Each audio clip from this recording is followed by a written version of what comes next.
প্রায় 10 মিনিট ধরে নিশি রিক্তের পা টিপছে। এরই মাঝে একটা কথাও বলেনি, কিন্তু নিশি যেটার জন্য এত ভদ্র সাজলো সেটা না বলে কি করে, তাই ধীর স্বরে রিক্তকে ডাকলো। রিক্ত, শুনছিস? বল। আমি কালকে বাবার বাড়িতে যাব। আচ্ছা। নিশি ইনিয়ে বিনিয়ে বলতে লাগলো। এই যাওয়া আধা ঘন্টার মধ্যে এসে পড়ার যাওয়া না, আমি ওখানে গিয়ে বেশ কিছুদিন থাকতে চাই। রিক্ত ফট করে উঠে বসলো। নিশির সামনে থেকে পাগুলো সরিয়ে নিয়ে বলল। অসম্ভব। নিশি চেহারায় কাঁদো কাঁদো করে বলল। কেন? যাই না। রিক্ত চোখ রাঙিয়ে বলল। একদম ন্যাকামি করবি না। আমিও তো বলি হঠাৎ এত সভ্য হয়ে গেলি কি করে? মনে মনে তাহলে এই ছক করছিলি? নিশির এবার চোখের পানি ছেড়ে দিয়ে বলল। তুই সবসময় এরকম করিস, আমি যাবই, তোর কি? আজকের থাপ্পড়টা ভুলে গেছিস? কানের নিচে এমন একটা দিব যে আধা ঘন্টার জন্য যাওয়াও ভুলে যাবি। নিশি এবার জোরে জোরে ফুপাতে লাগলো। চোখের পানি গাল বেয়ে পড়ছে আর হাতে উল্টো পিঠ দিয়ে মুছে ফেলেছে। রিক্তকে বড্ড বিরক্ত দেখালো। নিশিকে এক ধমক দিয়ে বলল। কান্না ছাড়া আর কিছু বুঝিস তুই? অনেক রাত হয়েছে, লাইট অফ করে আয়, ঘুমাবো। নিশি কিছু করতে না দেখে রিক্ত নিজেই উঠে লাইট বন্ধ করে ড্রিম লাইট চালিয়ে এলো। বালিশে শুয়ে নিশিকেও হাঁচকা টানে তার বুকে নিয়ে ফেললো। এক হাতে মাথায় হাত বোলাতে বোলাতে অপর হাতে নিশির চোখের পানি মুছে দিয়ে বলল। ঘুমা। রিক্তের সফট ব্যবহারে নিশি এবার শব্দ করে কাঁদতে লাগলো। অভিমানী সুরে বলল। তুই সবসময় আমাকে মারার হুমকি দিস, বকিস, ধমক দিস। তোর থাপ্পড় খেয়ে এখনো আমার গলা ব্যথা করছে। রিক্ত নিশির সেই গালে গভীর করে চুমু বসালো। অন্যায় করেছিস তাই শাস্তি পেয়েছিস। তোকে তো আরো কিছু করা উচিত ছিল, কিন্তু মার জন্য বেঁচে গেলি। তবে তোর রাগটা আমি অন্য কারোর উপর ঝেড়ে ফেলেছি। নিশির চোখ ছোট ছোট করে তাকালো। মানে? কাকে কি করেছিস তুই? তোর এক্স নিলয়ের সাথে দেখা হয়েছিল আজকে। এমনিতেই মাথা গরম ছিল, এই বেটা এসে আবার উল্টাপাল্টা কথা বলে আরো মাথা গরম করে দিল, তাই একটু উত্তম মাধ্যম দিয়েছি। কি? ও ঠিক আছে তো? হ্যাঁ, সবই ঠিক আছে, শুধু সামনের পাটি থেকে দুটো দাঁত পড়ে গেছে। নিশির আশ্চর্য হওয়ার সীমানা রইল না। আর কত আশ্চর্য হবে সে। রিক্ত নিশিকে সান্ত্বনা দিয়ে বলল। আরে তুই এত আশ্চর্য হচ্ছিস কেন? ওর বাপের টাকা আছে, বিদেশ থেকে দাঁত এনে লাগিয়ে ফেলবে, ডোন্ট ওয়ারি। তুই আসলে কি দিয়ে তৈরি বলতো? বেচারার এমন বাজে অবস্থা করে বাড়িতে এসে বউকে বুকে নিয়ে শুয়ে আছিস। তাহলে কি ওকে কোলে করে নিয়ে আদর করব? ওই বাস্টার্ডের সাহস হয় কি করে তোকে নিয়ে বাজে কথা বলার? শুধু তো দাঁত ভেঙেছি, রাকিবরা না থাকলে পুরো ওকেই ভেঙে গুড়িয়ে দিতাম। নিশি একের পর এক শুকনো ঢোক গিলতে লাগলো। কি সাংঘাতিক ব্যাপার স্যাপার। পরদিন সকাল সকাল নিলয়ের বাবা মা নিলয়কে নিয়ে রিক্তদের ফ্ল্যাটে এসে হাজির। নিশি তার ফুপির সাথে রান্নাঘরে সকালের নাস্তা রেডি করছিল। নিলয়ের বাবা মায়ের ঝগড়ুটির রূপ দেখে তার চুপ বনে গেল নিশি। রিক্তের মা সন্দিহান হয়ে দাঁড়িয়ে থাকলেও নিশি বুঝে গেছে ওদের এখানে আসার কারণ। নিলয়ের হাতে পায়ে মুখেও ব্যান্ডেজ। নিলয়ের মা এসে চেঁচামেচি শুরু করলেও কোথায় কোথায় এই বাড়ির বদমাস ছেলেটা কোথায়? নীলার মায়ের চিৎকার শুনে রিক্তের মা দ্রুত রান্নাঘর থেকে বের হলো। ঘরের ভিতরে রিক্তের বাবাও ছিল, অফিসে যাওয়ার জন্য তৈরি হচ্ছিল। ড্রয়িং রুমে চেঁচামেচি শুনে তিনি ছুটে আসলেন। নিশি ভয়ে কাঁপছে। নিলয়ের বাবারা বিত্তশালী লোক, যদি কোনো কেস টেস করে দেয় সহজে ছুটানো মুশকিল। রিক্তের বাবাকে দেখে নিলয়ের মায়ের পাশাপাশি এবার নিলয়ের বাবাও চেঁচামেচি শুরু করলো। এই যে বেন সাহেব, আপনার ছেলের সমস্যা কি? আমার ভদ্র ছেলেটা কিভাবে মারতে মারতে আধমরা করে ফেলেছে কেন? রাস্তাঘাটে কি ছেলেকে মারামারি করতে পাঠান? রিক্তের বাবা নিলয়কে দেখে বিস্মিত কণ্ঠে বললেন। ওকে এভাবে রিক্ত মেরেছে? এবার নিলয়ের মা চেঁচিয়ে উঠল। নয় তো কি, আমার ভোলা ফেলা সহজ সরল ছেলেটা রাস্তায় একা পেয়ে যেভাবে পেরেছে সেভাবে মেরেছে। মারতে মারতে দুটো দাঁত ফেলে দিয়েছে। ওই ছেলে, ওই তুই মানুষ না জানোয়ার? রিক্তকে জানোয়ার বলার রিক্তের মা ফুঁসে উঠল। ভদ্রভাবে কথা বলুন বেআইন। এমনি এমনি আমার ছেলে আপনার ছেলেকে কেন মারবে? সে নিশ্চয়ই কোনো অন্যায় করেছে। ছেলের হয়ে সাফাই গাইবেন না বলে দিচ্ছি। কথায় কথায় লেগে গেল তুমুল ঝগড়া। নিলয়ের মা এমনিতেই ঝগড়ুটে মহিলা। রিক্তের বাবা আর নিলয়ের বাবা কখন থেকে ওদের ঝগড়া থামানোর জন্য বলছে, কিন্তু কে শুনে কার কথা। নিশি এক কোণে কাচুমাচু হয়ে দাঁড়িয়ে আছে। নিশির পাশেই জয়। সে নিলয়ের মাকে এভাবে রিক্তের মায়ের সাথে লাগতে দেখে বারবার প্রতিবাদ করতে চাইছে। নিশিও হাত ধরে আটকে রেখেছে। রুমে বেঘরে ঘুমাচ্ছিল রিক্ত। বাইরে থেকে এত শোরগোল শুনে সেও ঘুম থেকে ভেঙে উঠে আসলো। গভীর স্বরে বলল, কি হয়েছে? এত চেঁচামেচি কেন বাড়িতে? রিক্তকে দেখে নিলয়ের মা তেলে বেগুনে জ্বলে উঠল। রিক্তের মাকে দেখে ভদ্র মহিলা এখন রিক্তর দিকে তেড়ে গেছে। এই ছেলে আমার ছেলেকে এইভাবে মেরেছিস কেন? আপনার ছেলে যে খুব সাধু, এই জন্য। হ্যাঁ সাধুই তো। তোকে কি করেছে হ্যাঁ আমার ছেলে? তুই কেন মেরে আমার ছেলের দুটো দাঁত ফেলে দিবি? সে আমার ওয়াইফকে নিয়ে বাজে কথা বলেছে। ও তাহলে সবকিছু এই কালনাগিনীর জন্য? এই কালনাগিনীর জন্য আগেও আমার ছেলে মার খেয়েছে। ওকে তো আমি। নিলয়ের মা এতটুকু বলে নিচের দিকে তেড়ে আসতে নিলে রিক্ত ঘর কাঁপিয়ে হুঙ্কার ছাড়লো। খবরদার, ওর দিকে এক পা এগিয়েছেন তো আপনার পা আর পায়ের জায়গায় থাকবে না। রিক্তের হুঙ্কার শুনে নিলয়ের মায়ের সাথে নিলয়ের বাবারও কেঁপে উঠল। বাড়ির মেন দরজায় এতক্ষণে আশেপাশে ফ্ল্যাটের মানুষজন ভিড় জমে গেছে। নিলয়ের বাবাও রিক্তের বাবাকে এটা সেটা বলে কথা শোনাচ্ছে। ওরা নাকি কাল রাতেই পুলিশ কেস করত, কেবল আত্মীয় বলে ছেড়ে দিয়েছে। রিক্তের বাবাকে এত হুমকি ধমকি দিয়ে কথা বলছে যে রিক্ত আরো রেগে গেল। নিলয়ের বাবাকে কিছু বলতে যাবে কিন্তু নিজের বাবার জন্য পারল না। ঘটনাটা বেশি বাড়াবাড়ি পর্যায়ে চলে যাচ্ছে বিধায় রিক্ত নিলয়ের দিকে চোখ লাল করে তাকালো। হুঁশিয়ারি কণ্ঠে বলল, তুই যদি এই মুহূর্তে তোর বাবা মাকে নিয়ে এখান থেকে না যাস, আই সোয়ার আমি তোর সব লিংক ভাইরাল করে দিব। নীলাকে দেখা গেল প্রচুর ভয় পেতে। এইসব অটোমেটিক ঘামতে শুরু করলো। এক প্রকার হাতে পায়ে ধরে সে তার বাবা মাকে এখান থেকে নিয়ে চলে গেল। নিলয়ের বাবা মা চলে যেতেই রিক্তের বাবা গিয়ে ঘরের মেন দরজা বন্ধ করে দিল। প্রচন্ড ক্ষেপে রিক্তর দিকে তেড়ে এসে জিজ্ঞাসা করলো, তুই কি আমাদের বাড়িঘরে থাকতে দিবি না? তোর জন্য কি রাস্তাঘাটে বেরও হতে পারবো না? ওই ছেলেকে এমনভাবে মেরেছিস কেন? ছোট আছিস এখনো যে তোর জন্য বাড়িতে নালিশ আসে? রিক্ত কোনো কথা বলছে না। রিক্তের বাবা বেশ কিছুক্ষণ রিক্তের উপরে চেঁচামেচি করে বাড়ি থেকে বের হয়ে গেলেন। নিজের বাবার মুখের উপরে রিক্তকে একটা কথাও বলতে দেখা গেল না। সে চুপচাপ বাবা যা বলেছে শুনে গেছে। রিক্তের বাবা চলে যেতেই রিক্তের মা বকাবকি শুরু করলো, কিন্তু রিক্ত তার মায়ের কথা কানে না তুলে ঘরে গিয়ে ঠাস করে দরজা লাগিয়ে দিল। এবার রিক্তের মাও রেগে মেগে অন্য ঘরে গিয়ে দরজা বন্ধ করে বসে আছে। নিশি আর জয় দর্শকের মতো শুধু ওদের কাহিনী দেখে গেল। সকালের নাস্তাটা আর করাই হলো না ওদের। বেশ কিছুদিন চলে গেল। ওই দিনের পর আশেপাশের মানুষের সাথে দেখা হওয়ার যেন দায় হয়ে গেছে নিশির। নিশি শপিং এ বের হয়েছিল আজকে তার ফুপির সাথে। ফেরার পথে কিছু মানুষ নিশির দিকে এমন ভাবে তাকাচ্ছিল মনে হচ্ছিল নিশি কোনো মঙ্গল গ্রহের প্রাণী। কয়েকজন মহিলা তো রিক্তের মাকে উদ্দেশ্য করে বলেই ফেললো, কি গো, এমন মেয়েকে কেন ছেলের বউ করেছো? এমনিতেই ছেলের থেকে শুনলাম মেয়ের বয়স বেশি, নাকি ভাইয়ের মেয়ে বলে নিজের ছেলের সাথে বিয়ে দিয়ে দোষ ঢাকতে চাইছো? কেউ কেউ তো আবার ওই দিনে নিলয়ের বাড়িতে আসা নিয়েও কথা তুলছে।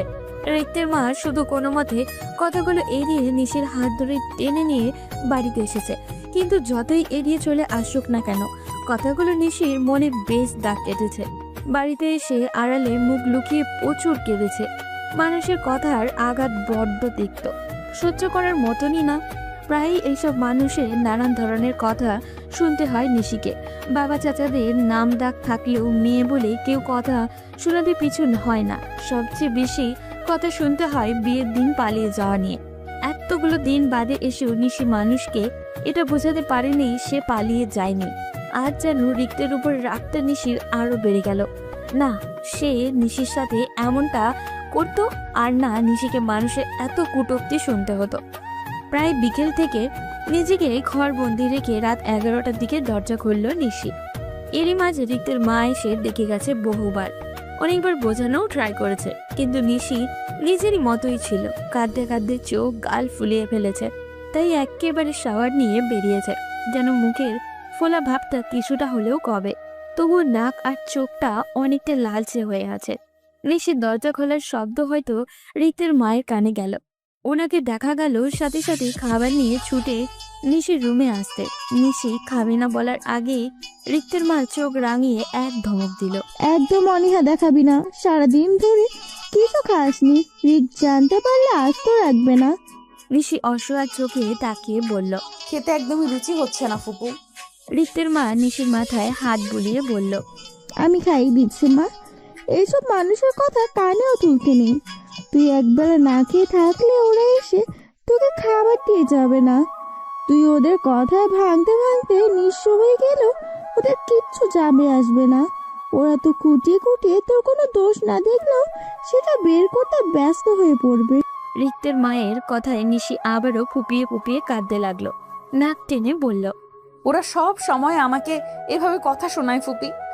ওদের জন্য আমি বাড়ি থেকে বেরও হতে পারি না, কলেজেও যেতে পারি না।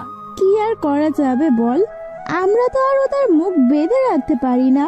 পাড়ার প্রতিবেশীরা কিছুদিন এরকমই করবে, আস্তে আস্তে নিজে থেকেই চুপ হয়ে যাবে। এখন হা কর, একটু খেয়ে নে। রাত কয়টা বাজে খেয়াল আছে? নিশি অল্প কিছুটা খেয়ে রিক্তর মাকে জিজ্ঞাসা করলো। তুমি খেয়েছো? না, তোর ফুপার সাথে খাবো এখন। ঠিক আছে, যাও গিয়ে খেয়ে নাও, আমি আর খাবো না। তা খাবি কেন? বেশি খেলে ক্ষতি হয়ে যাবে না? নিশি মৃদু হাসলো। রিক্তের মা ভাতের প্লেটটা নিয়ে দাঁড়িয়ে বলল। আমার ঘর থেকে জামাগুলো এনে পরে দেখ, গায়ে ঠিকঠাক ফিট হয় কিনা। নিজে পছন্দ করে এত সুন্দর সুন্দর ড্রেসগুলো কিনলি, অথচ বাড়িতে এসে সেই যা মন খারাপ করে দরজা আটকে বসে রইলি। বেচারা কাপড়গুলো তোকে মিস করছিল, বারবার বলছিল আমাদের মালিক কোথায়, আমাদের এখনো তার ঘরে নিয়ে যাচ্ছে না কেন। রিক্তের মায়ের কথা বলার ধরন দেখে এবার নিশি শব্দ করেই হেসে দিল। মূলত নিশির মন খারাপ ভালো করার জন্যই রিক্তের মা কথাগুলো বলছিল।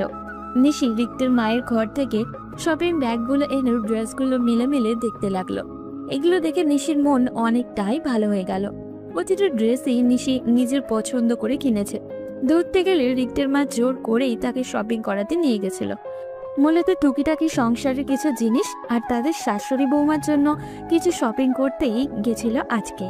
বেশিরভাগ ড্রেসই নিশির জন্য কেনা। প্রায় নিশিকে বাসায় শাড়ি পরতে হয়, তাই রিক্তের মায়ের পছন্দে বেশ কয়েকটা শাড়িও কিনা হয়েছে আজকে। এর মধ্যে একটা শাড়ি নিশির অত্যাধিক পছন্দ হয়েছে, হালকা গোলাপি রঙের মসলিন শাড়িটি। ড্রেসিং টেবিলের সামনে গিয়ে শাড়িটি গায়ে মেলে ধরতেই নিশির ঠোঁট প্রাণবন্ত একটা হাসি ফুটে উঠল। ইচ্ছা করলো শাড়িটা এখনই একবার পরে দেখবে। নিশি আবারও মনের ইচ্ছা অপূর্ণ রাখে না। দ্রুত বিছানার উপর থেকে সব ড্রেসগুলো গুছিয়ে আলমারিতে রেখে চটপট শাড়িটা পরে ফেলল। ভেজা চুলগুলো আছড়িয়ে পিঠে জুড়ে ছড়িয়ে দিল। চোখে গাঢ় করে কাজল আর ঠোঁটে হালকা লিপস্টিক লাগিয়ে আয়নায় নিজেকে খুঁটিয়ে খুঁটিয়ে দেখতে লাগলো। না, অতটাও মন্দ লাগছে না ওকে। গলায় স্বর্ণের চেন আর হাতের চুড়িগুলোর জন্য পারফেক্ট নতুন বউ লাগছে। কালার ফলে নাকের লাল আওয়াটা এখন যায়নি, পুরো ব্লাশনের মতো দেখাচ্ছে। আয়নায় নিজেকে দেখে নিশির নিজেরই ভীষণ লজ্জা লাগছে। বারবার শাড়িটা ঘুরে ফিরে দেখছে, শাড়ির আঁচল একবার মাথায় দিচ্ছে আর একবার নামিয়ে ফেলছে। অতিরিক্ত কান্নার ফলে মাথাটা হালকা ব্যথাও করছে তার, কিন্তু নিশি ওইদিকে পাত্তাও দিচ্ছে না। শাড়ি নিয়ে রং ঢং শুরু করেছে কখন থেকে। নিশি আকস্মিক কোমরে শক্ত ঠান্ডা হাতের স্পর্শ পেয়ে জমে গেল। ড্রেসিং টেবিলের আয়নায় রিক্তের প্রতিচ্ছবি দেখতেই চমকে উঠল ও আবারও কখন আসলো? আরও পরে না আসার কথা ছিল, আজ এত দ্রুত আসলো যে? নিশি চিন্তা ভাবনার মধ্যে রিক্তের হাত নিশির পেট জুড়ে বিচরণ করছে। রিক্তের নেওয়া ঘন ঘন নিঃশ্বাস নিশির ঘাড়ে পড়ছে, পরপর সেখানে নরম ঠোঁটের স্পর্শ ভরে যাচ্ছে। গায়ের প্রতিটি লোম দাঁড়িয়ে গেছে নিশি, সমস্ত শরীর শিরশির করছে ওর। নিশি কোনো মতে আমতা আমতা করে বলল, তুই কখন এলি? রিক্ত নিশির কথার উত্তর না দিয়ে অন্য কথা বলল। তুই এত সুন্দর কেন নিশি? 10 মিনিট ধরে তোকে এভাবে দেখে যাচ্ছি, অথচ তৃপ্তি মিটছে না। পাগল হয়ে যাচ্ছি আমি। তোকে ছাড়া এত দূর কিভাবে থাকবো ভাবতেই হৃৎপিণ্ড অসাড় হয়ে আসছে আমার। নিশি কাঁপা কাঁপা হাতে নিজের পেটের উপরে রাখা রিক্তের হাত খামচে ধরেছে। ভয়ার্থ দৃষ্টিতে দরজার দিকে তাকিয়ে দেখছে কেউ আসছে কিনা। স্বস্তির শ্বাস ফেলল দরজা বন্ধ দেখে। রিক্ত কখন এসেছে, কখন দরজা বন্ধ করেছে আর কতক্ষণ ধরেই তাকে দেখছে, নিশি কিছুই বুঝতে পারেনি। এদিকে রিক্তের ছন্নছাড়া স্পর্শ বেড়ে চলেছে। তার অস্থির ঠোঁট নিশি ঘাড় গলায় ছুঁয়েছে, পরপর কানে ঠোঁট ছুঁয়ে গভীর স্বরে তাকে ডাক দিল। নিশি। রিক্তের এমন গভীর স্বরের ডাক শুনে নিশির শ্বাস প্রশ্বাস বেড়ে গেল। বুকের ভিতরে মনে হচ্ছে তুফান চলছে। রিক্ত ভরাট কণ্ঠে বলল, আই ওয়ান্ট ইউ নাও নিশি। নিশির সমস্ত শরীর ঝিমিয়ে উঠল। মুখ খোলা কিছু বলার আগেই রিক্ত নিশি ওষ্ঠজোড়া তার ওষ্ঠের মাঝে নিয়ে নিল। ওর মাদের মতো কিস করতে করতে এক ঝটকায় নিশিকে কোলে তুলে নিল। খাটের দিকে অগ্রসর হয়ে নিশিকে কোলে নিয়ে সেখানে বসলো। হালকা একটু ছাড়া পেতেই ঘন ঘন শ্বাস নিয়ে মুখ খুলল নিশি। খাবি না? খাচ্ছি তো বলে সে পুনরায় নিশির ওষ্ঠের ভাঁজে ওষ্ঠ মেলালো। এবার আগের তুলনায় অনেকটাই সফটলি কিস করছে রিক্ত। এদিকে নিশি কোনো খাবারের কথা বললেও রিক্ত যেন বুঝেও না বোঝার ভান করছে।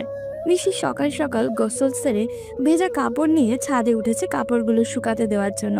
ওঠার পর এখানে অন্য বিল্ডিংয়েরও আরও কয়েকজন প্রতিবেশীর সাথে দেখা হলো তার। সকলে নিশির দিকে কেমন জানি বাঁকা চোখে তাকাচ্ছে।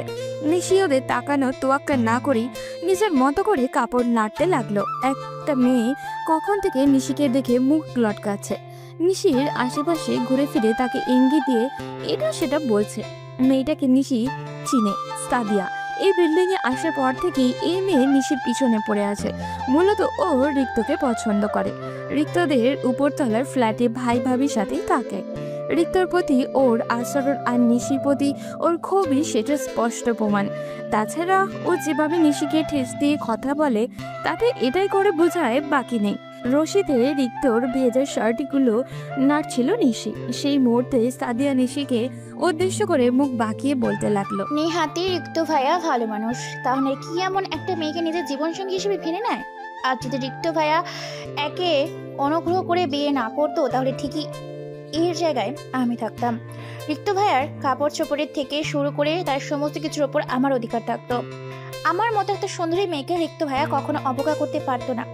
নিশি মেয়েটার দিকে তাকিয়ে চমৎকার একটা হাসি দিল।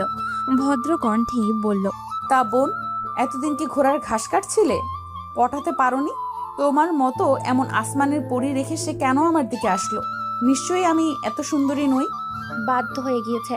তোমার বাবা চাচার দাপট দেখিয়ে তোমার সাথে ওর বিয়ে দিয়েছে। বললাম না রিক্ত ভাইয়া ভালো মানুষ, তাহলে তোমার মতো এমন কলঙ্কিত মেয়েকে কে বিয়ে করবে? থাপ্পড় চিনো? এক থাপ্পড়ে ছাদ থেকে ফেলে চ্যাপটা বানিয়ে ফেলবো। বেয়াদব মেয়ে, তাকে গিয়ে জিজ্ঞেস করো সে কেন আমাকে বিয়ে করেছে। সে বাধ্য হয়েছে নাকি আমি বাধ্য হয়েছি? আরেক দিন যদি আমাকে এসব উল্টাপাল্টা কথা বলতে আসো তাহলে দাঁত ভেঙে গলায় ঝুলিয়ে দেব। ফালতু মেয়ে মানুষ। বলে নিশি গট গট করে ছাদ থেকে নেমে পড়ল। রুমে ঢুকে বিছানায় বসে সামনে ফুঁসতে লাগলো। গা একদম জ্বলে যাচ্ছে তার থেকে বসে ছোট মেয়ে তাকে কথা শোনায়। কত বড় সাহস! চুল থেকে ভেজা গামছাটা খুলে ফ্লোরে ছুঁড়ে মারল নিশি। দুই হাতের সামনে কচলাতে কচলাতে রাগ কন্ট্রোল করার চেষ্টা করছে, কিন্তু কিছুতেই কমছে না। ঋতু এখনো উল্টো হয়ে বিছানায় পড়ে পড়ে ঘুমাচ্ছে। নিশি গিয়ে ওর পাশে দাঁড়ালো। রিক্তের উন্মুক্ত পিঠে হাত রেখে ওকে ডাকতে লাগলো, এই ওঠ। রিক্তকে উঠতে না দেখে ধাক্কাতে লাগলো নিশি। রিক্ত ওঠ, এই রিক্ত। রিক্ত নিশির হাত ধরে হ্যাচকা টানে নিশিকে বিছানায় ফেলে দিল। তাকে নিজের কমফোর্টারের ভিতরে নিয়ে চাপটে ধরে ঘুম ঘুম কণ্ঠে বলল, কি হয়েছে বউ? নিশি কিছুক্ষণ স্তব্ধ হয়ে রইল। ঢোক গিলে একটু স্বাভাবিক হয়েই বলল, তোর সাথে কথা আছে আমার, ওঠ। রিক্ত নিশির গলায় নাক ঘষে বলল, বলো শুনছি। এভাবে না, তুই ওঠ আগে। বলো না, শুনছি তো। আচমকায় নিশি ফুপিয়ে উঠল। নিশির কান্না দেখে রিক্ত হকচকিয়ে গেল। ধরফড়িয়ে উঠে নিশি শোয়া থেকে টেনে তুলল। দু হাতে গাল রেখে উদ্বিগ্ন স্বরে বলল, এই কি হয়েছে? নিশি এবার হেঁচকি তুলে তুলে কাঁদছে। রিক্ত নিশির চোখের পানি মুছিয়ে দিল। নিশি, এই নিশি, বলো আমায় কি হয়েছে তোর? কেউ কিছু বলেছে? কে কি বলেছে বল। আমি আর এখানে থাকবো না। থাকবি না মানে? আচ্ছা রিল্যাক্স, কান্না থামা আগে। কি হয়েছে ধীরে সুস্থে বল। জানি না, তুই এই বাসা চেঞ্জ কর। বাসা চেঞ্জ করব? কিন্তু কেন? নিশির চোখ পানিতে ভরে উঠল। এখানকার মানুষগুলো ভালো না, খুব বাজে। আমাকে দেখলেই আজে বাজে কথা শোনায়, কেমন করে তাকায়। আমার আর এসব ভালো লাগছে না রিক্ত, প্লিজ এখানের বাসাটা ছেড়ে দে। রিক্ত নিশির চোখের পানি মুছে দিল। নিশির মাথাটা আলতো করে নিজের বুকে নিয়ে রাখলো। আদুরের স্বরে বলল, ছেড়ে দিব, এই মাসের মধ্যেই ছেড়ে দিব। আর কাঁদে না। এই ঠিক 20 দিনের মাথায় রিক্ত সত্যি সত্যি বাসাটা ছেড়ে দিল। নিশি ভাবতেও পারেনি রিক্ত তাদের এত বছরের বাসাটা এভাবে ছেড়ে দিবে। ওই দিন তো শুধু নিশি এমনি কষ্টে অভিমানে এমনটা বলেছিল, এমনকি কথাটা মাথা থেকে ছেড়েও ফেলে দিয়েছিল। কিন্তু রিক্ত নিশির কথাটা এভাবে মাথা থেকে গেঁথে রেখেছিল যে এই বিল্ডিং এর মালিক পর্যন্ত এসে বারবার রিকোয়েস্ট করার পরও রিক্ত বাসাটা ছেড়ে দিয়েছে। 1.5 মাস পর আজ আবারও ডাক্তারের চেম্বারে বসে আছে নিশি, তার পাশে রিক্তর চোখে মুখে এক অন্যরকম উৎফুল্লতা। নিশি অবাক হয়ে আজকে রিক্তকে দেখছে। এর আগে নিশি কখনো রিক্তকে এতটা আনন্দিত হতে দেখেনি, আর না দেখেছে এভাবে খুশিতে চোখ দিয়ে অশ্রু ফেলতে। রিক্ত এখন তার এক হাতে নিশির প্রেগন্যান্সির রিপোর্টটা নিয়ে অন্য হাতে ডাক্তারের সাথে হ্যান্ডশেক করছে। তার চোখে পানি চিকচিক করছে, ঠোঁট চমৎকার হাসি। নিশির হাতও নিজের পেটের উপরে। ওই দিনের থেকে আজকের অনুভূতিটা ভিন্ন, একেবারে অন্যরকম। বাবা হবে জানতে পেরে কোনো ছেলে যে এতটা আনন্দিত হতে পারে তা নিশি রিক্তকে না দেখলে কখনোই জানতো না। বাড়ি ফেরার পর রিক্ত খুশিতে তার মাকে জড়িয়ে ধরে শব্দ করে কেঁদে দিল। এত বড় ছেলে হঠাৎ এমন কান্না দেখে রিক্তের মা চোখে পানি নিয়ে হেসে দেন। রিক্তের পিঠে হালকা চাপড় মেরে রসিকতার স্বরে বললেন, এত বড় হয়ে গেছিস, বাপ হবি কিছুদিন পর, আর এখন বাচ্চাদের মতো কাঁদিস। ছি, তোর বাচ্চা এসব শুনলে কি বলবে? নিশি জানে না রিক্তের কি হলো। রিক্তের মায়ের কথা শুনে সে আগের তুলনায় আরো জোরে কেঁদে দিল। ঘরে আজ সকলেই উপস্থিত। নিশি, রিক্তের বাবা, জয়, এমনকি রিক্তের মা নিজেও ভীষণ অবাক হয়েছেন। নিশি হা করে রিক্তকে দেখছে। কোনো ছেলে মানুষ এভাবে কাঁদতে পারে? রিক্তের মা নিজেও হকচকিয়ে গেল। রিক্তের পিঠে হাত রেখে নরম স্বরে বলল, কি হয়েছে রিক? রিক্ত ভাঙা স্বরে বলল, নেক্সট উইকে ফ্লাইট মা, ভিসা কাগজপত্র সব রেডি। আমার তোমাদের ছেড়ে, নিশিকে ছেড়ে, আমাদের না আসা অতিথিকে ছেড়ে যেতে ইচ্ছে করছে না, ভীষণ কষ্ট হচ্ছে। এবার রিক্তের মা ছেলেকে জড়িয়ে ধরে নিজেই জোরে কেঁদে দিলেন। কতবার বললাম কোথাও যেতে হবে না, দেশে কি কাজের অভাব পড়েছে? এত দূর দেশে যেতে হবে কেন? কি শুনে কার কথা? আমার কথার কি কোনো গুরুত্ব আছে? এবার আমি এতগুলো বছর আমার ছেলে না দেখে কিভাবে থাকবো? রিক্তের মায়ের কান্না থামছে না। রিক্তের বাবা, জয়, ওদের চোখের পানি দেখে রিক্ত নিজেকে স্বাভাবিক করলো। নিজের মায়ের চোখের পানি মুছে দিয়ে ঠোঁটে জোরপূর্বক হাসি ফোটালো। 3 বছরেরই তো ব্যাপার, দেখতে দেখতে কেটে যাবে। কথাটা বলতে রিক্তের কতটা কষ্ট হয়েছে এটা তার চোখের মুখে স্পষ্ট। রিক্ত দ্রুত পায়ে ঘরে চলে গেল। হয়তো নিজেকে স্ট্রং রাখার চেষ্টা করছে ও। সময় নিয়ে নিশিও ঘরে ঢুকলো। রিক্ত বিছানায় পা ঝুলিয়ে বসে ঘাড় নুইয়ে রেখেছে, তার 2 হাত মাথার পিছনে। নিশি আস্তে করে রিক্তের পাশে গিয়ে দাঁড়ালো। হালকা কেশের মৃদু আওয়াজে বলল, ইচ্ছে না করলে যাওয়াটা কি বেশি প্রয়োজন? রিক্ত ধুম করে জবাব দিল, আমি কখনো কথার খেলাপ করি না। কাউকে যখন বলেছি প্রতিষ্ঠিত হয়ে দেখাবো তো দেখাবো, প্রয়োজনে আগুনে পুড়ে শেষ হয়ে যায় না কেন? শেষে কথাটা নিশির চোখের দিকে তাকিয়ে বলল রিক্ত। হঠাৎ করে নিশির বুকটা কেমন মুচড়ে উঠল। কিন্তু কেন? নিশি তো চাই রিক্ত থেকে দূরে থাকতে, তাহলে এত ভার ভার লাগছে কেন ওর? আচমকায় রিক্ত নিশির সামনে হাঁটু ঘেরে বসে পড়ল। 2 হাতে নিশির কোমর পেঁচিয়ে ধরে পেটে মাথা রাখলো। কামিজের উপর দিয়ে সেখানে হালকা করে চুমু বসালো। মনে হলো কথা বলতে রিক্তর গলা কাঁপছে, তাও রুক্ষ স্বরে বলল, আমি বাজে হতে পারি, তোর চোখে দেখা সবচেয়ে বাজে হাজবেন্ডও হতে পারি, কিন্তু আমি বাজে বাবা হব না নিশি। রিক্ত নিচে বসা থেকে মাথা তুলে নিশির দিকে তাকালো। রিক্তের চোখের কার্নিশ লাল, বুকের ভিতরটা কেমন জানি ঢিপ ঢিপ করছে নিশির। রিক্ত আবারও বলল, আমার প্রতি ক্ষোভ রেখে বেবিটার কিছু করিস না নিশি, ওর যত্ন নিস, ওকে ভালো রাখিস। হাতটা অটোমেটিক পেটে চলে গেল নিশির। রিক্ত নিশিকে এতটাই নির্দয়ভাবে, নিশি কি করে নিজের সন্তানের ক্ষতি করবে? দেখতে দেখতে কেটে গেল 1 সপ্তাহ। এই 1 সপ্তাহে রিক্ত নিশি এতটা যত্ন করেছে যে নিশি না চাইতেও মুগ্ধ হয়েছে বারবার। রিক্ত নিশির সাথে কি কি যে করেছে সেটা নিশি ভুলতে পারে না, কিন্তু রিক্ত এই 1 সপ্তাহে নিশির সাথে যে মিষ্টি আচরণগুলো করেছে সেটাও নিশি অবজ্ঞা করতে পারে না। নিশির এমন কোনো চাওয়া পাওয়া আবদার নেই যা রিক্ত পূরণ করে না। কোনো কাজ তো দূর, নিশির নিজের হাতে খেতে পর্যন্ত হয়নি এই কয়দিন। মাঝে মধ্যে নিশি ভাবে কেউ হঠাৎ করে এতটা পরিবর্তন কি করে হতে পারে। এই আচরণগুলো রিক্ত আগে কেন করলো না? তাহলে তো আর তাকে এতটা সাফার করতে হতো না। শীতকালীন এক স্নিগ্ধ সকাল, কুয়াশাচ্ছন্ন পরিবেশ, তুলতুলে নরম বিছানায় একই ব্ল্যাঙ্কেটের নিচে শুয়ে আছে তারা দুজন। রিক্তের উন্মুক্ত বুকে মাথা রেখে আছে নিশি।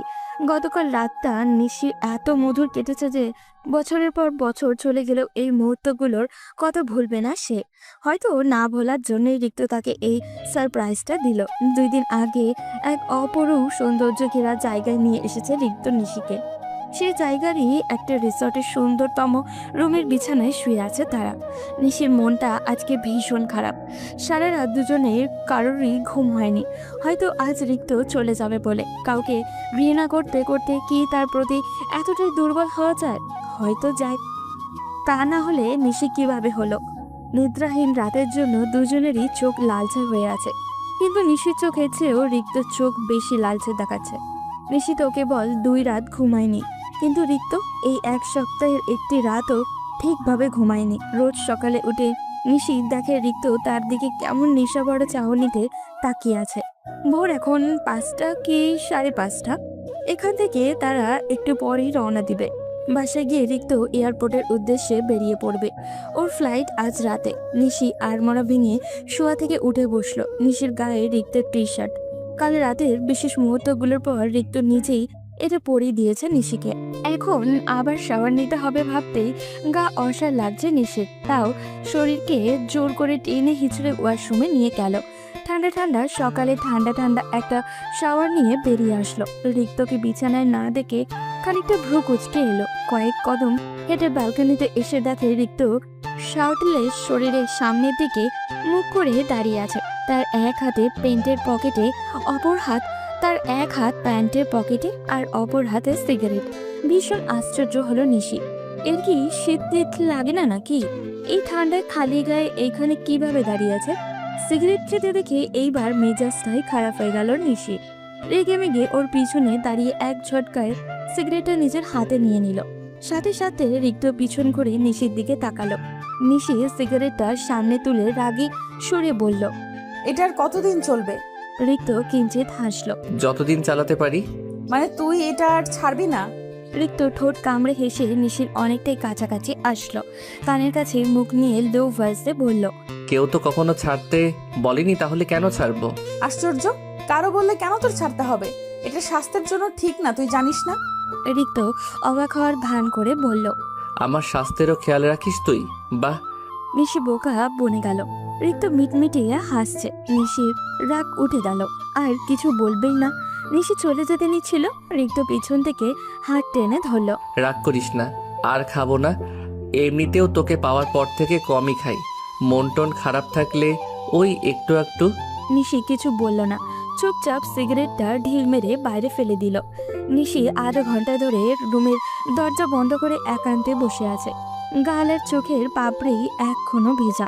রিক্ত চলে গেছে আরো 20 মিনিট আগে। ওর সাথে রিক্তের বাবা, নিশির বাবা, ভাই সবাই গিয়েছে। রিক্ত ফ্লাইটে ওঠার পর চলে আসবে। যাওয়ার আগে রিক্ত নিশির সাথে দেখা করেছে। আশ্চর্যের ব্যাপার হলো রিক্ত নিশির পেটে চুমু আর ভালো থাকিস বলা ছাড়া আর একটা কথাও বলেনি। কেন যেন নিশির খুব ইচ্ছা করছিল রিক্তকে আটকে রাখতে, যেতে না দিতে, কিন্তু নিজের ইগোর জন্য পারল না। আচ্ছা, নিশি কি বেশি বাড়াবাড়ি করেছে? যা হয়েছে তা তো হয়েই গেছে। এটা মেনে নিয়ে কি তার সামনে আগানো উচিত? নিশি জানে না, কেন যেন কিছু ভালো লাগছে না ওর। বড্ড ফাঁকা লাগছে। সময় বহমান, এটা যেমন নদীর স্রোতের মতো বইতে থাকে, আমরাও তো মেনে নিতে থাকি। শুধু আফসোস একটাই, চলে যাওয়ার সময়গুলো আমরা আর ফিরে পাই না। নিশির প্রেগনেন্সির সময়গুলো এইভাবেই এগোচ্ছে। দেখতে দেখতে 9 মাস পেরিয়ে 10 মাস পড়েছে। হাঁটতে চলতে ভীষণ অসুবিধা হয় তার। এই তো পরশু সি-সেকশনের ডেট। রিক্তের বাবা মা আর জয় নিশির ভীষণ খেয়াল রাখে, কিন্তু তবুও নিশি রিক্তের অভাব ফিল করে আর ভাবে, একজন মানুষ এতটা পাষাণ কি করে হতে পারে। দেশের বাইরে যাওয়ার পর রিক্ত নিশির সাথে একেবারের জন্য কথা বলেনি। প্রথম প্রথম নিশি নিজে যে চাইতো ওর সাথে কথা বলতে, কিন্তু রিক্ত ইগনোর করে ফোন রেখে দিত, নানা অজুহাত দিত, ব্যস্ততা দেখাতো। এমন না যে সে খুব বিপদে আছে, কাজের চাপ বেশি বা সময় করতে পারছে না। ও দিব্যি নিজের বাবা মা আর জয়ের সাথে ফোন দিয়ে কথা বলছে, রোজ ভিডিও কলও দিচ্ছে, সবার খোঁজ খবরও নিচ্ছে। এমনকি নিশির খোঁজও প্রতিদিন ওদের কাছ থেকেই নিচ্ছে। ফেসবুক, ইনস্টাতে রোজ নতুন নতুন ছবি আপলোড দিচ্ছে। এসব দেখে অভিমানের নিশিও এখন আর কথা বলতে চায় না। মাথা ব্যথার মলম নিয়ে নিতে নিশি তার ফুপির ঘরে এসেছিল। আজ সকাল থেকেই বড্ড মাথা ধরেছে ওর, ব্যথায় চোখ একদমই ফুলে গেছে, কিছুতেই কমছে না। কিন্তু এসে মনে হচ্ছে ভুল করে ফেলেছে। মা ছেলে মিলে কি সুন্দর হেসে হেসে ভিডিও কলে কথা বলছে। নিশিকে দেখে রিক্তের মা ডাক দিল। আরে নিশি, আয় দেখ রিক কি বলছে। নিশি তার মতো করেই বলল, মাথা ব্যথার মলমটা কোথায় রেখেছো, একটু দাও তো। সে কি মাথা ধরেছে নাকি? কখন? আমাকে আগে বলিসনি কেন? চোখ কত কেমন ফুলে দেখাচ্ছে। তেমন কিছু না, মলম দিলেই কমে যাবে। কোথায় রেখেছো বলো, আমি নিয়ে নিচ্ছি। ড্রেসিং টেবিলের দ্বিতীয় ড্রয়ারে। তুই বস, আমি দিচ্ছি। নিশি বুঝতে পারলো রিক্ত চুপচাপ তাদের কথাগুলো শুনছে। লাগবে না বলে নিশি নিজেই ড্রয়ার খুলে মলম নিয়ে চলে গেল। যাওয়ার পথে শুনেছে রিক্ত ওর মাকে বলছে, তেরামি ও রন্ধ্রের রন্ধ্রের মেশামা, চোখ ফুলে আছে মানে কান্না করে ব্যথা উঠিয়েছে, গিয়ে জিজ্ঞেস করো কেন কান্না করেছে। পুরোটা কথায় নিশির কানে আসলো। নিশি তেতে উঠে বলল, ফুপি, তোমার ছেলেকে বলে দাও আমাকে নিয়ে চিন্তা না করলেও চলবে, আমি নিজেই নিজের খেয়াল রাখতে পারি। মা, তোমার ভাইজিকে বলে দাও আমি ওর খেয়াল রাখছি না, নিজের বাচ্চার খেয়াল রাখছি। ওর কিছু হলে সেটার ইফেক্ট আমার বেবির উপর পড়বে, যেটা আমি মেনে নিব না। রিক্তের মা রেগে মেগে বলল, আমি এত কিছু বলতে পারবো না। যার যার কথা শেষে গিয়ে বল। হাজার হাজার মাইল দূরে থেকেও তোদের ঝগড়া শেষ হয় না। নিশি মুখ ফুলিয়ে ফুপির ঘর থেকে বেরিয়ে আসলো। খুব আসছে বাচ্চার খেয়াল নিতে। যে ছোট্ট একটা কল দিতে কথা বলতে পারে না, তার কাছে নিশি কিছুই আশা করে না। আজ সকালেই ফুটফুটে একটা মেয়ে বেবি হয়েছে নিশির। চোখগুলো দেখতে একদম রিক্তের মতো। সে সেকশনের পর প্রথম ভিডিও কলে কথা বলেছে রিক্ত নিশির সাথে। ওই দিন নিশি স্পষ্ট রিক্তের চোখে পানি দেখেছে। মিষ্টি মিষ্টি কথা বলে নিশির এতদিনের অভিমানটা যেন নিমিষেই দূর করে দিয়েছিল রিক্ত। কিন্তু এটা কেবল তার মেয়ে সারা হওয়ার দিন পর্যন্তই ছিল। এরপর রিক্ত আবারও নিশির সাথে কথা বলা বন্ধ করে দিল। নিশি জানে না রিক্ত তার সাথে এমনটা কেন করছে। এতটা চেঞ্জ কি আসলেই একটা মানুষ হয়? আজ সারার প্রথম জন্মদিন। মেয়ের জন্য টাকা পাঠিয়েছে রিক্ত। সেই টাকায় ঘটা করে আয়োজন করা হয়েছে। সর্দার বাড়ির প্রতিটা মানুষকে নিমন্ত্রণ করাও হয়েছে। মূলত রিক্ত সবাইকে দেখাতে চাইছে সেও পারে, তারও টাকা আছে, সেও লাখ লাখ টাকা ইনকাম করেছে। কিন্তু এসব করে কি লাভ হচ্ছে? সেই তো নিজেকে নিশির বাবা চাচার মতোই অহংকারী তৈরি করছে। হ্যাঁ, একটা জিনিস আবার তার খুব ফায়দাও হয়েছে, আর সেটা হলো নিশির বাবা চাচা ভাইদের মুখে রিক্তের নাম একদম বৃষ্টির মতো ঝরে। নিশির বাবার মতো লোক পর্যন্ত রিক্তের প্রশংসায় পঞ্চমুখ। নিশির আর এইসব ভালো লাগছে না। মেয়েটাও খুব বিরক্ত করে। তাদের ঘরের মানুষ ছাড়া কারোর কোলে যেতে চায় না। ওকে সুন্দর একটা জামা পরিয়ে জয়ের কোলে দিয়ে দিল নিশি। চাচুর কোলে থাকতে বেশ পছন্দ করে সারা। জয়ও খুব আদর করে তার ভাতিজাকে।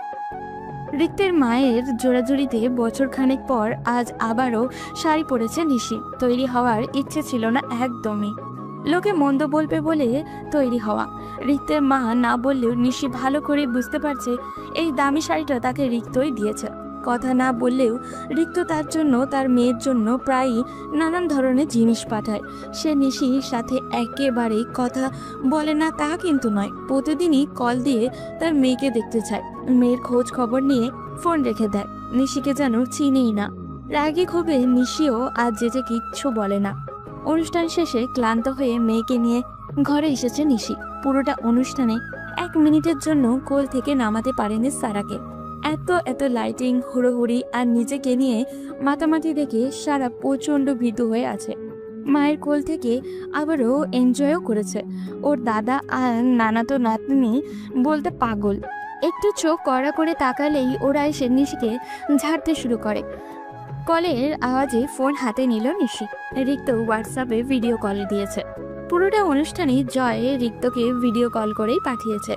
ভিডিওতে মেয়ের কান্না দেখে ফোনের ওপর থেকেই নিশিকে ধমকে রাখেনি। তার মেয়ে কাঁদবে কেন? এতগুলো মানুষ থেকে কি করে? সামান্য একটা বাচ্চাকে সামলাতে পারে না? কথাগুলো শুনে মাঝে মাঝে নিশির এমন রাগ ওঠে যা বলার মতো নয়। নিজে তো দূরে পড়ে আছে, বুঝবে কি? এই বিচ্ছু মেয়ে তাদের একদম নাকানি চুবানি খাইয়ে মারছে। কল রিসিভ করতে রিক্তের গম্ভীর স্বর শোনা গেল। সারা কোথায়? আমার মাথায়। এক চোর দিব। কথা ঠিকভাবে বলতে পারিস না? নিশি কিছু না বলে ক্যামেরা ঘুরিয়ে সারাকে দেখাতে লাগলো। আজ ওর বার্থডেতে প্রচুর খেলনা উঠেছে। ওখান থেকে কিছু খেলনা দিয়ে ওকে বিছানার মাঝে বসিয়ে রেখেছে নিশি। রিক্ত বেশ কিছুক্ষণ মিষ্টি সুরে তার মেয়ের সাথে কথা বলল। মেয়েটাও চোখ গোল গোল করে তার বাবার সাথেও আঁক করলো।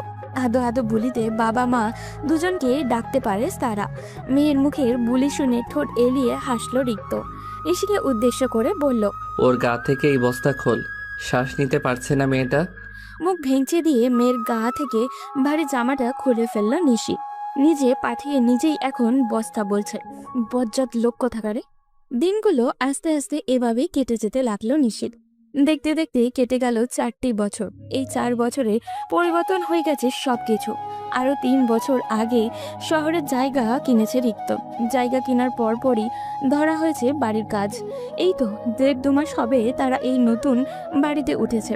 তাদের মেয়েটাও অনেকটা বড় হয়ে গেছে। ছোট ছোট পায়ে এখন সারা বাড়ি দৌড়াতে পারে। তার চটপটে কথায় সবাইকে মাতিয়ে রাখে। ওর দাদা দাদি তো নাতনি বলতে পাগল। পুরো বাড়ি জুড়ে আজ উৎসব মুখর পরিবেশ।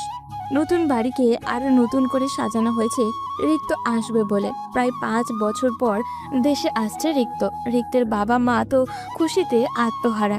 কেন কিছুরই ত্রুটি রাখছে না তারা ছেলের জন্য। নিশির মেয়েটাও আব্বু বলতে অজ্ঞান। নতুন জামা পরে নিশির পিছু পিছু কখন থেকে ঘুরঘুর করছে সাজিয়ে দেওয়ার জন্য। সে তার দাদা চাচুদের সাথে এয়ারপোর্টে যাবে তার আব্বুকে আনার জন্য। নিশি হাতের কাজ রেখে সারার আবদারি আগে পূরণ করলো। খুব সুন্দর করে মেয়েকে সাজিয়ে তার লম্বা চুলগুলো বেঁধে দিল। সারা তো দারুণ খুশি। বেগুনি রঙের গ্রাউন্ড জামাটা পরে পুরো ঘর ঘুরছে।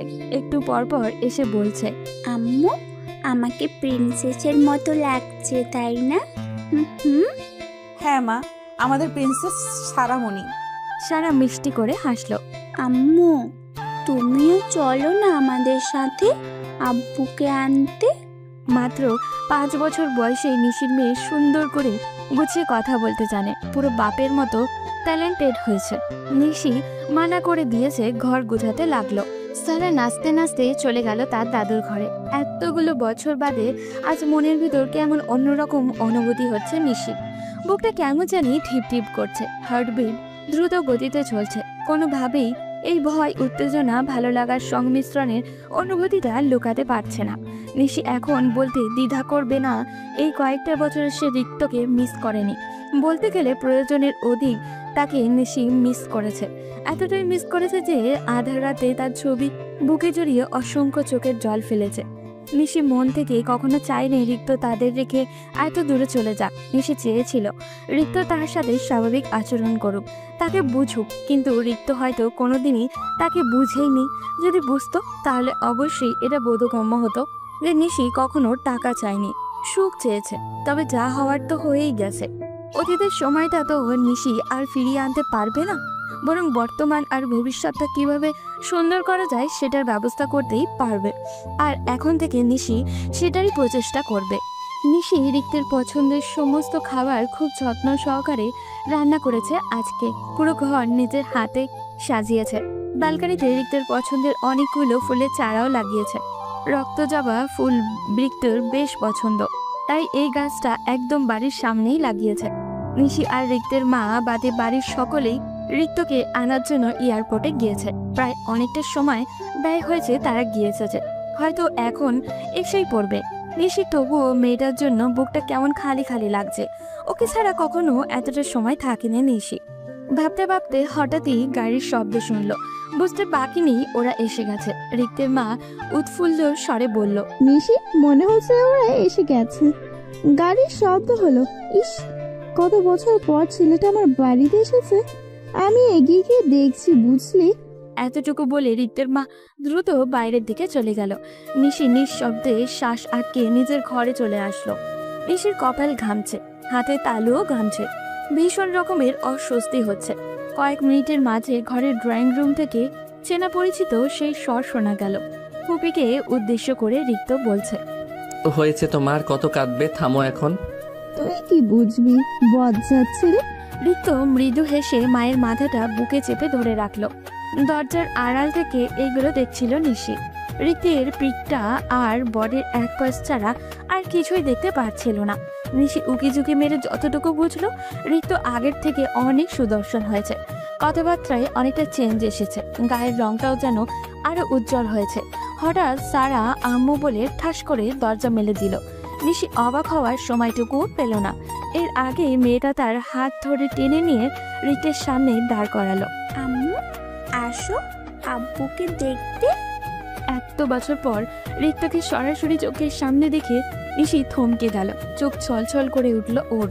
নিশির চোখে পানি দেখে বোধহয় রিক্ত আনন্দিত হলো। আড়ালে ঠোঁট এলিয়ে বাঁকা হাসলো সে, যেটা আর কারোর চোখে না পড়লেও নিশির চোখে পড়েছে। অভিমানে রিক্তের সাথে কোনো কথা না বলেই নিশি ঘরে চলে গেল। এমন একটা মায়া দয়াহীন ছেলের জন্য যে নিশি কেন কাঁদে। বালকনিতে দাঁড়িয়ে চোখের পানি মুছছে নিশি। রাত এখন 12টা হবে। কেন যেন আজ বড্ড কান্না পাচ্ছে ওর। আসার পর থেকে রিক্ত একেবারের জন্য নিশির সাথে কথা বলেনি, মেয়েকে নিয়ে ব্যস্ত থেকেছে। এমনটা নয় যে নিশি নিজের মেয়েকে হিংসা করছে, কিন্তু নিশির কষ্ট হচ্ছে। রিক্ত কেন একবারের জন্য তার সাথে কথা বলল না? নিশিকে তার এতটাই পর